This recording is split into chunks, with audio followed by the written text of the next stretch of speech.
Hello, my Unity family. I am so grateful to have this opportunity to be with you. I trust that you are well and that you are using wisdom in all of your choices. You have been in my heart and in my prayers every single day. Every single day, I envision what it would be like when we are all together once again. For now, we find different ways to connect, and many of you are doing that. Thank you for the cards that you have sent, for the emails, for the suggestions.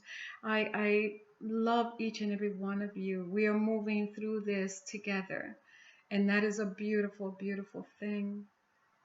Because these times they're so uncertain. Things are changing every day. By now, most of you know that on a federal level, we've been asked to remain and have social distance all the way through April 30th.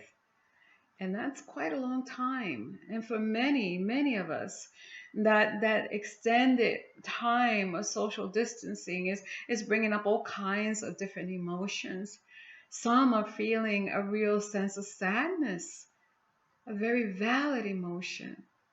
Some are feeling angry, angry that they cannot resume the life that they've been accustomed to. Others are really feeling anxious and isolated. So, everything that we do to help support each other during this time is really that purpose that we have come for now. This is why we're here, because we are the ones that have the heart to be able to connect, to support each other during this time, with in whatever way that comes up for you. Because you see, we're grieving what was, and but we are also standing in the place of hope of what can be, and that is a beautiful, beautiful thing.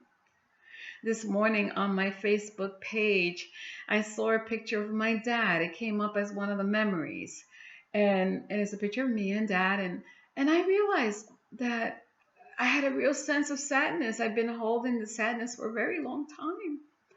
And I was overwhelmed by it. I was overwhelmed the fact that my dad just completed 25 treatments of radiation, and not once was I able to be with him physically. But I called him every day. Every day I called him. And every day he would share something that he was grateful for. It was amazing. He's an amazing man that is so grounded in his faith and love for God. Sometimes he would tell me he was grateful for the food that someone would bring to him. Or he was grateful that he watched a funny movie, that he found a funny movie on TV. Or that he was grateful that today was the day when all of his children called. He always found something to be grateful for. And I realize in these times that we're pausing, that how important it is to be grateful. Gratitude is that thing that opens the door to hope.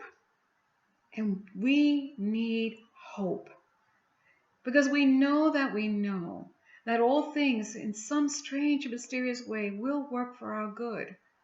We need to hold on to that hope and to that understanding. On my office, I have a little plaque with the prayer of serenity. And these days, that prayer has become really alive in me, understanding that there are things I can't change, but there are things that I can. You remember that prayer, right? It says, God grant me the serenity, accept the things I cannot change. There are things right now I cannot change. They're out of my physical human control. I cannot change it.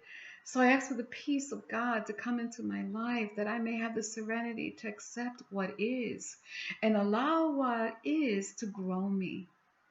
And then it goes on to say, give me the courage to change those things that I can. Yes, give me the courage to have that self reflection, to look within and see what is it that I need to let go of?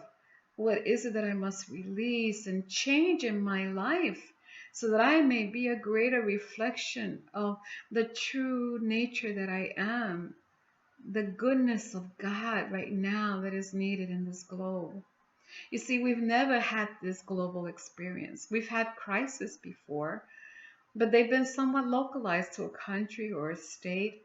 But this is happening. This is happening globally. We're in this together.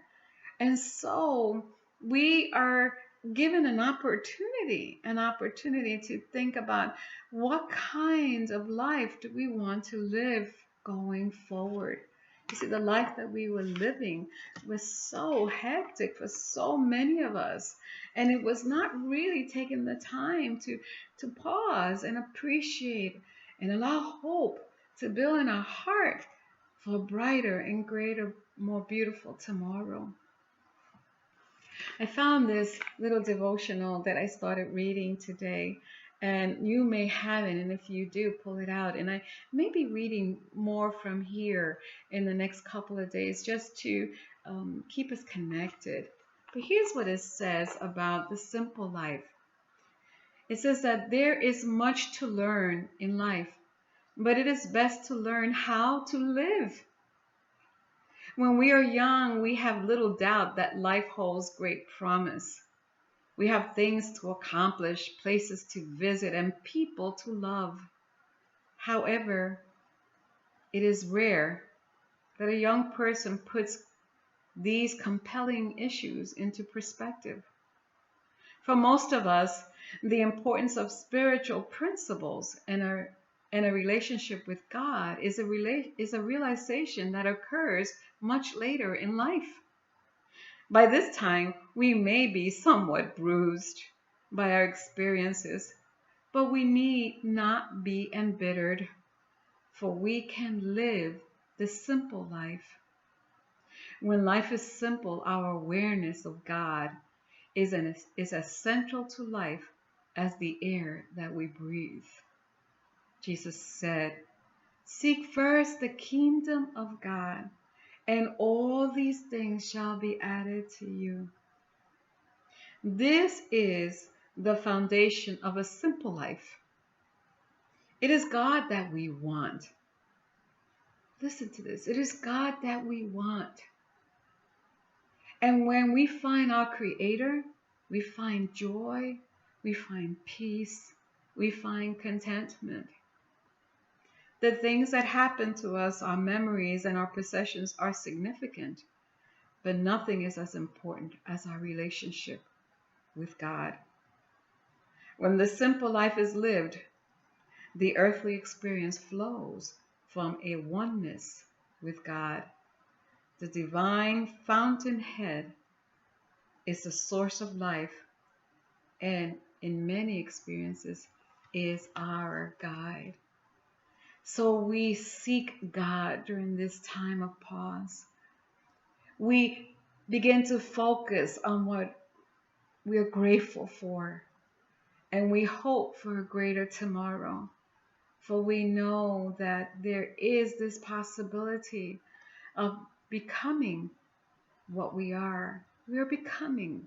We are being transformed. We are becoming. Right now, we're just a caterpillar. Many of us already going into our cocoon, and the transformation is occurring. So allow yourself to become, and in that space as you wait, allow yourself to be open and receptive to Spirit's guidance. Seek God with all your heart, with all your soul, with all your mind. Seek the kingdom of God. And know that this too will pass. And when it does, on the other side, I say on the other side of this, we have the potential. We have the immense possibility to be a greater light in this world, to birth a new humanity. I love you all. I bless you. And I will talk to you soon. Bye-bye.